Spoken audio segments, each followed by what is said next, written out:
Assalamualaikum warahmatullahi wabarakatuh. Apa kabar anak-anak? Bagaimana keadaan kalian hari ini? Semoga kalian dalam keadaan sehat ya. Selamat datang di channel Bapak tentang video pembelajaran IPS SMP. Bapak akan upload video pembelajaran setiap minggunya untuk bisa kalian tonton dan kalian simak. Jangan lupa untuk like, komen, dan subscribe bagi kalian yang belum subscribe, serta isi kolom komentar sebagai bentuk absensi kalian ya. Sebelum memulai pembelajaran hari ini, biasakan kita untuk berdoa terlebih dahulu, agar apa yang kita kerjakan pada hari ini mendapatkan manfaat dan ridho dari Allah Subhanahu wa Ta'ala. Amin. Mari kita mulai dan pelajari materi pembelajaran hari ini bersama-sama. Materi 3, Ilmu Pengetahuan Sosial atau IPS kelas 7 semester 1. Sumber buku yang dipakai adalah buku siswa IPS SMP Garis Miring MTS kelas 7 edisi revisi halaman 22 sampai dengan 38. Tujuan pembelajaran. Setelah kegiatan pembelajaran dilaksanakan, peserta didik diharapkan dapat menjelaskan potensi sumber daya alam di Indonesia. Bab 1, Manusia, Tempat, dan Lingkungan. Materi yang akan kita pelajari hari ini adalah potensi sumber daya alam dan kemaritiman Indonesia. 1. Potensi sumber daya alam Indonesia. 2. Potensi kemaritiman Indonesia. Potensi sumber daya alam Indonesia. Sumber daya alam adalah semua bahan yang ditemukan manusia dalam alam yang dapat dipakai untuk kepentingan hidupnya. Apapun yang ada di alam yang dapat dimanfaatkan untuk memenuhi kebutuhan hidup manusia dapat dikatakan sebagai sumber daya alam. Air, tanah, udara, batuan, hutan, bahan tambang, dan lain-lain merupakan bentuk-bentuk sumber daya alam. Potensi sumber daya hutan. Hutan Indonesia memiliki potensi yang sangat besar, yaitu mencapai 99,6 juta hektar atau 52,3% dari luas wilayah Indonesia. Luas hutan yang besar masih dapat dijumpai di Papua, Kalimantan, Sulawesi, dan Sumatera. Selain hutannya yang luas, hutan Indonesia juga menyimpan kekayaan flora dan fauna, atau keanekaragaman hayati yang sangat besar. Bahkan, banyak di antaranya merupakan spesies endemik, atau hanya ditemukan di Indonesia, tidak ditemukan di tempat lainnya. Hutan memiliki banyak manfaat atau fungsi, yaitu 1. Menyimpan air hujan dan kemudian mengalirkannya ke sungai-sungai dan danau, sehingga pada musim kemarau tidak mengalami kekeringan. 2. Tempat hidup bagi flora dan fauna yang menjadi sumber makanan dan obat-obatan pada saat ini maupun pada masa yang akan datang. 3. Mencegah terjadinya erosi atau pengikisan karena air hujan tidak langsung jatuh ke tanah dan mengikis tanah-tanah yang subur. 4. Menghasilkan oksigen dan menyerap karbon dioksida sehingga suhu bumi terkendali. 5. Sumber kehidupan bagi masyarakat, khususnya masyarakat sekitar hutan dari produk yang dihasilkannya. Potensi sumber daya tambang. Indonesia merupakan salah satu negara di dunia yang kaya akan bahan tambang. Beraneka bahan tambang tersedia untuk memenuhi kebutuhan dalam negeri maupun luar negeri. Aktivitas pertambangan telah menghasilkan banyak penghasilan atau devisa bagi Indonesia. Ini adalah peta sebaran sumber daya bahan tambang di Indonesia. Minyak bumi dan gas. Minyak bumi dan gas merupakan sumber energi utama yang saat ini banyak dipakai untuk keperluan industri, transportasi, dan rumah tangga. Saat ini telah dikembangkan sumber energi alternatif, misalnya bioenergi dari beberapa jenis tumbuhan dan sumber energi lainnya seperti energi matahari, angin, dan gelombang. Namun, produksi energi dari sumber energi alternatif masih terbatas jumlahnya. Cadangan minyak bumi Indonesia terus berkurang seiring dengan pengambilan atau eksploitasi yang terus dilakukan. Ini adalah tabel daerah yang merupakan penghasil minyak bumi di Indonesia. Batu bara. Batu bara adalah batuan sedimen yang terbentuk dari sisa tumbuhan yang telah mati dan mengendap selama jutaan tahun yang lalu.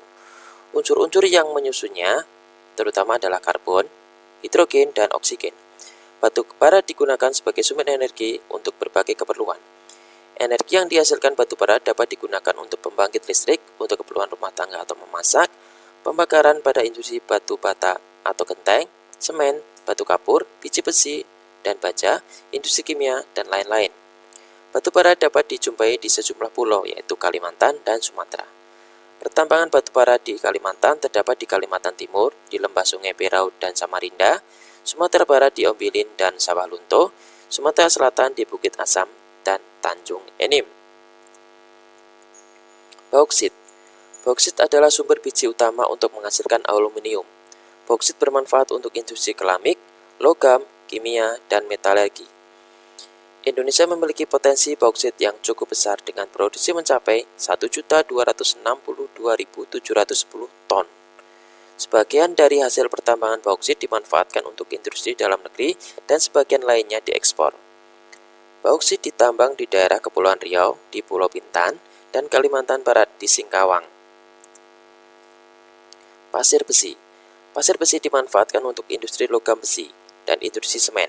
Aktivitas penambangan pasir besi dapat ditemukan di Cilacap, di Jawa Tengah, Sumatera, Lombok, Yogyakarta, Gunung Tegak di Lampung, Pegunungan Verbek di Sulawesi Selatan, dan Pulau Sebeku di Kalimantan Selatan.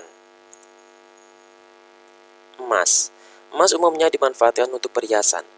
Berdasarkan data Tekmira ESDM, produksi emas Indonesia pada tahun 2003 mencapai 141.019 ton.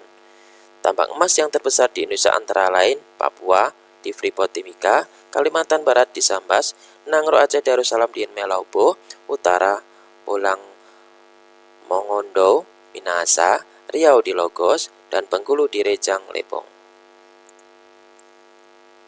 Potensi kemaritiman Indonesia. Luas laut Indonesia mencakup 2/3 dari seluruh luas wilayah Indonesia, yaitu 5,8 juta kilometer persegi.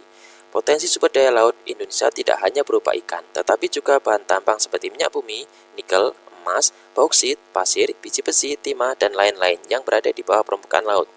Kekayaan yang dapat dimanfaatkan dari sumber daya laut yang lain adalah sumber daya alam berupa mangrove, terumbu karang, dan lain-lain. Sumber daya tersebut dikenal dengan sumber daya pesisir. Perikanan, Laut Indonesia memiliki angka potensi lestari yang besar, yaitu 6,4 juta ton per tahun. Potensi lestari adalah potensi penangkapan ikan yang masih memungkinkan bagi ikan untuk melakukan regenerasi, hingga jumlah ikan yang ditangkap tidak mengurangi populasi ikan.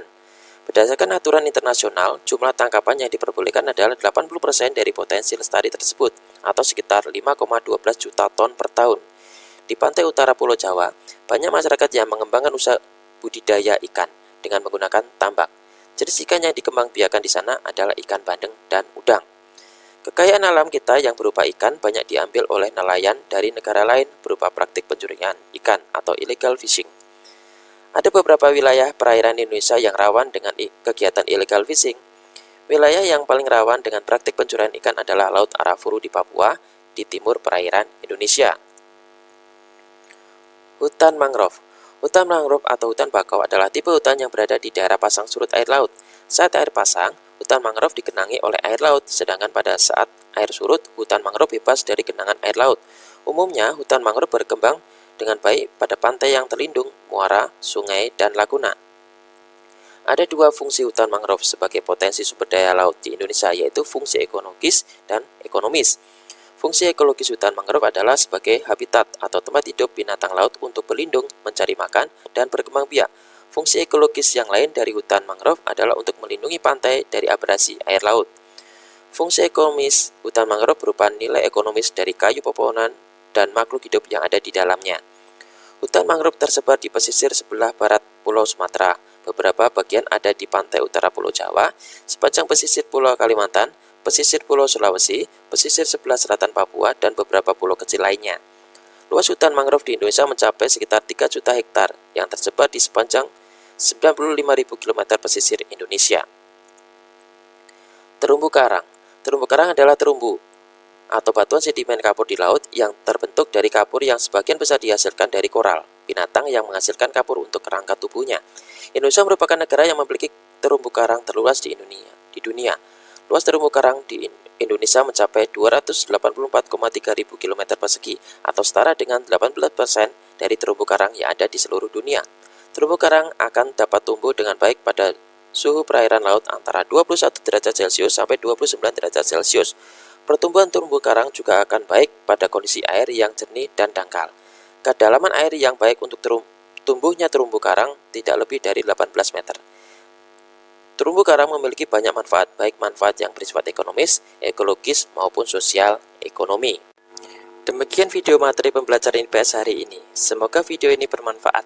Tetap semangat, jaga kesehatan, Tetap patuhi protokol kesehatan pencegahan COVID-19 dengan menerapkan 5M, mencuci tangan, memakai masker, menjaga jarak, menjauhi kerumunan, dan mengurangi mobilitas. Semoga kita semua dijauhkan dari segala macam penyakit dan kita berharap agar pandemi ini cepat berakhir, sehingga kita bisa beraktivitas seperti biasa. Jangan lupa untuk like, komen, dan subscribe. Sampai bertemu lagi di video pembelajaran berikutnya. Terima kasih. Wassalamualaikum warahmatullahi wabarakatuh.